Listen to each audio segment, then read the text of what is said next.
Чакай първо сега да покажем чашките. Ето ги чашките. Чакай да ги... Не ги е. Ето и малката играчка за свраки. Еваник Сарак спи. Айде, фиксира го, да. Така. И там в дъното има един тиган на 50 метра.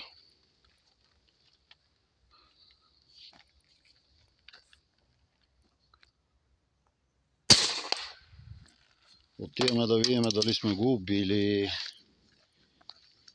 50 на метра. Нищо особено, но голям кеф.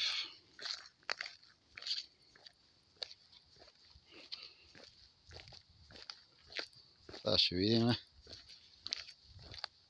Тиганът е фал, ти мислиш без всичко.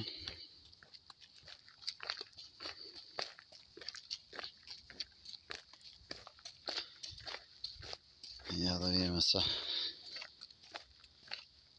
Дали ще пробие. Май станало на лок. Украинска глава, дали ще пробие. И отиваме в Украина да трепаме урки. Ето тук някакви такива, така, кашчица, нещо, едно друго. Така, така тук. Правилно ли каската, за да съм един проектил? Така, тук едни готини работи се случват. Вибрацията е по... Оттам стреля. Айде, пробвай каската. Това е украинска каска.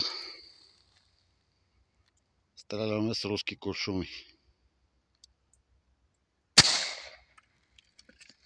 Ето, един украинец. Това може би е Зеленски. Не знам, сега ще видим. И надявам се Зеленски да си го убил. Стреля на 50 метра, аз може би под нея да ударих. А, не, ето. Ето, да. Лейкичко, това е увеждата, левата вежда.